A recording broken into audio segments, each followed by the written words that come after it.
বৃহস্পতিবার সন্ধ্যা থেকে শুক্রবার শুরু হয়ে যায়। শুক্রবার বা জুমার দিন, এই দিন সম্পর্কে কোরআন এবং হাদিস থেকে ঘেঁটে আমরা 14টা আমলের কথা একটা লম্বা বড় ভিডিওতে বলেছি। আজকে সেখান থেকে আমি সংক্ষেপ করে এই 14টার মধ্যে আবার অতি গুরুত্বপূর্ণ 5টা আমলের কথা বলবো ইনশাআল্লাহ। নাম্বার 1, সবচেয়ে বেশি যেটা করতে হবে পরিমাণে, জুমার দিন জুমার রাত, বৃহস্পতিবার সন্ধ্যা থেকে নিয়ে শুক্রবার সন্ধ্যার আগ পর্যন্ত পরিমাণে সবচাইতে বেশি করতে হবে যে আমলটা, সেটা হলো দুরূদ শরীফের আমল। নবী করিম সাল্লাল্লাহু আলাইহি ওয়াসাল্লাম বলেছেন, আকসিরু আলাইয়া মিনাস সালাতি মিন ইয়াউমিল জুমআতি ওয়া লাইলাতিল জুমআহ, তোমরা জুমার দিন এবং জুমার রাতে আমার প্রতি বেশি বেশি দুরূদ পাঠ করবে, দুরূদ প্রেরণ করবে। ফাইন্না সালাতাকুম মা'রুদাতুন আলাই, কারণ তোমরা যে দুরূদ পাঠ করো এটা আমার কাছে পেশ করেন আল্লাহর ফেরেশতারা, এবং রীতিমতো নামধাম সহকারে আল্লাহর একদল ফেরেশতা নিয়োজিত আছে। তারা বলেন, আল্লাহ, হে আল্লাহ রসুল, আপনার অমুক উম্মত, অমুক অনুসারী, আল্লাহর অমুক বান্দা পৃথিবীর অমুক প্রান্ত থেকে, অমুক দেশ থেকে, অমুকের সন্তান, সে আপনার প্রতি দুরূদ পেশ করেছে জুমার দিনে, জুমার রাতে বা অন্য সময়ে। এটা নবী করিম সাল্লাল্লাহু আলাইহি ওয়াসাল্লামের কাছে রিপোর্ট দেওয়া হয় আল্লাহর নিযুক্ত ফেরেশতাদের মাধ্যমে। এই জন্য শুক্রবার দিন এবং রাত, অর্থাৎ বৃহস্পতিবার সন্ধ্যা থেকে নিয়ে শুক্রবার সন্ধ্যা পর্যন্ত এই 24 ঘন্টার মধ্যে নবী করিম সাল্লাল্লাহু আলাইহি ওয়াসাল্লামের ভাষ্য খেয়াল করেন, আকসিরু আলাই। ওলামা একরাম জানেন, নবী আলাইহিস সালাম সাধারণত কোনো আমল পরিমাণে বেশি করতে বলতেন না। পরিমাণে বেশি করতে বলার মতো আমল খুব কম ইসলামে। গোটা কোরআন যদি খোলেন আপনি, পরিমাণে অধিক করতে বলা হয়েছে এরকম আমল খুব বেশি পাবেন না। তোমরা বেশি বেশি করে নামাজ পড়ো, বেশি বেশি করে রোজা রাখো, এরকম কথা কোরআন হাদিসে নাই। অবশ্যই একজন ইমানদার 5 ওয়াক্ত ফরজ নামাজের পাশাপাশি অধিক পরিমাণে নফল নামাজও পড়বেন, সেটা ভিন্ন কথা। কিন্তু কোরআনে বেশি পরিমাণে আল্লাহর জিকির করার কথা বলা হয়েছে। আর নবী করিম সাল্লাল্লাহু আলাইহি সাল্লাম বৃহস্পতিবার সন্ধ্যা শুরু হলে শুক্রবার সন্ধ্যার আগ পর্যন্ত বেশি পরিমাণে করতে বলেছেন যে কাজটা, সেটা হলো দুরূদ শরীফের আমল। দুরূদের এই আমলটা, এটা করার জন্য আল্লাহ তাআলা এমন সহজ করে দিয়েছেন যে ওযুর প্রয়োজন নাই। আপনার ওযু নাই, তারপর আপনি দুরূদ পাঠ করতে পারবেন। এবং আপনি এই বড় দুরূদ পড়ার মতো সময় নাই, তো আপনি একেবারে সবচেয়ে সংক্ষিপ্ত দুরূদ পড়েন সাল্লাল্লাহু আলাইহি ওয়াসাল্লাম, তাতেও দুরূদ পাঠের সওয়াব পাবেন। আমলটা করবো তো ইনশাআল্লাহ। নাম্বার 1। নাম্বার 2, জুমার দিন উপলক্ষে অন্য যে কোনো দিনের চাইতে জুমার দিন অর্থাৎ শুক্রবারের ফজরের নামাজ পুরুষরা মসজিদে জামাতের সাথে পড়বেন।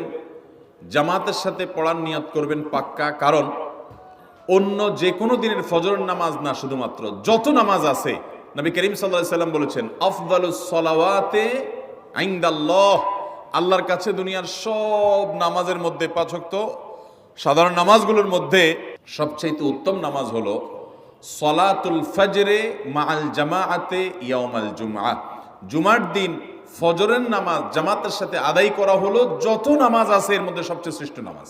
ভাইরা আমার, প্রত্যেক বৃহস্পতিবার আসলে সন্ধ্যার সময় প্রতিজ্ঞা করব, সপ্তাহের অন্য দিন যদি আমার ত্রুটি বিচ্যুতি হয়ও আমি সেটাকে কারেকশন করার চেষ্টা করব, কিন্তু শুক্রবার ফজরটা পুরুষ হিসাবে আমি জামাতের সাথে পড়বই পড়বো।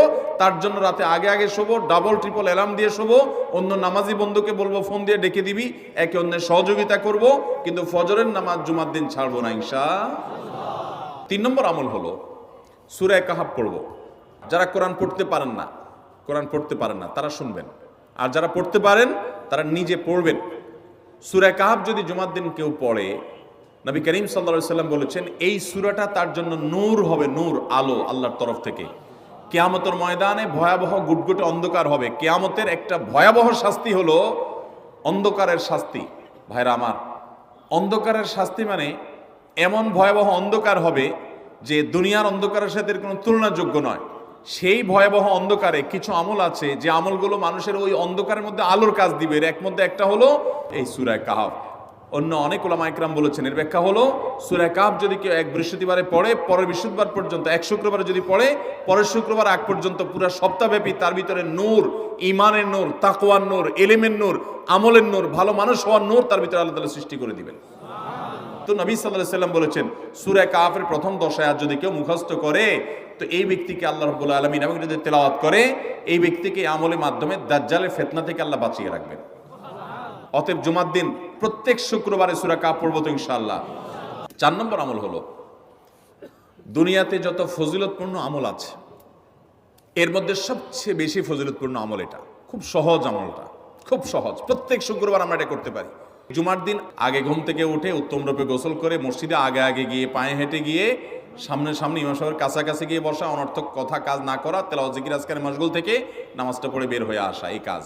এই কয়েকটা কাজ যদি করে তাহলে কাজ কয়টা হলো? আগে আগে ঘুম থেকে উঠা, ওই যে ফজর নামাজ জামাতের সাথে পড়া ইত্যাদি, গোসল করা উত্তম রূপে, আর পায়ে হেঁটে মসজিদে যাওয়া, বাহনে না চড়া। 4 নম্বর হলো ইমামের কাছাকাছি গিয়ে বসা, কোনো অনর্থক কাজ না করা।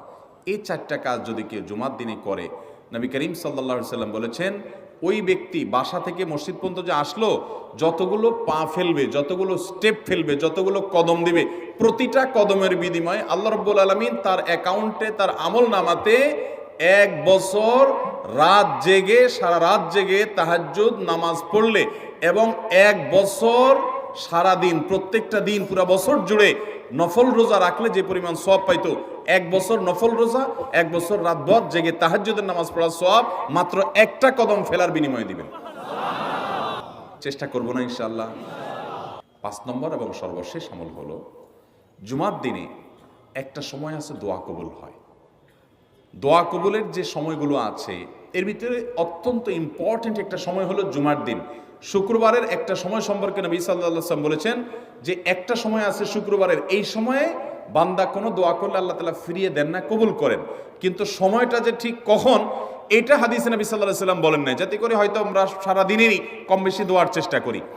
এই বিষয়ে মুহাদ্দিসগণ, হাদিস বিশ্লেষকগণ, পণ্ডিত ওলামা একরামগণ হাদিসের বিভিন্ন আকার ইঙ্গিতকে গবেষণা করে, অ্যানালাইসিস করে এক একজন এক এক সময়ের কথা বলেছেন। তবে বেশিরভাগ ইমাম, বেশিরভাগ পণ্ডিত ওলামা একরাম, বেশিরভাগ আপনার ইসলামিক স্কলারগণের বক্তব্য হলো যে এই সময়টা হলো জুমার দিনের শেষ প্রহর, আসরের পর থেকে নিয়ে সূর্য ওঠার আগ পর্যন্ত এই সময়টা। আমাদের আল্লাহর দিকে মনোনিবেশ করতে হবে দোয়ার জন্য বেশি বেশি। তাহলে শুক্রবারে 5 নম্বর আমল হলো বেশি বেশি কি করবো? ইনশাআল্লাহ দোয়া, বেশি বেশি দোয়া করবেন, উঠতে বসতে চলতে ফিরতে। বিশেষভাবে সূর্য ডুবার আগের যে সময়টা শুক্রবার, অর্থাৎ দিনের শেষ সময়টা, বিশেষভাবে আল্লাহ তাআলার কাছে দোয়া করব। ঠিক আছে তো ইনশাআল্লাহ? কয়টা আমল বললাম? আমল করব তো ইনশাআল্লাহ? মনে থাকবো তো ইনশাআল্লাহ? আমরা প্রয়োজনে বাসায় গিয়ে একটা কাগজে নোট করে ফেলবো, লিখে ফেলবো, লিখে এরপরে ওয়ালে টাঙ্গায় দিবেন বাসায় যে জুমার দিন এই 5 কাজ আমি ছাড়বো না। আপনি যদি মনেও না থাকে, আপনার যদি ভুলেও যান, আপনি এই কাগজ আপনাকে মনে করাবে ইনশাআল্লাহ। বাসায় ফ্যামিলির লোকদের সাথে শেয়ার করবেন, জুমার দিন হুজুর বলেছেন, আমি একটু আমার মন থেকে বলিনি, এগুলো সব কোরআন হাদিসের কথা বলেছি আপনাদেরকে। কোরআন হাদিসের আলোকে 5টা আমলের কথা বলেছেন, বিশেষভাবে জুমার দিন আমি 5টা আমল করবই করব। ভাইরা আমার, প্রত্যেক জুমার দিন যদি আপনি একটু ইমানের রিচার্জ করেন, ইনশাআল্লাহ সারা সপ্তাহ আপনার জন্য সেটা উপকারে আসবে।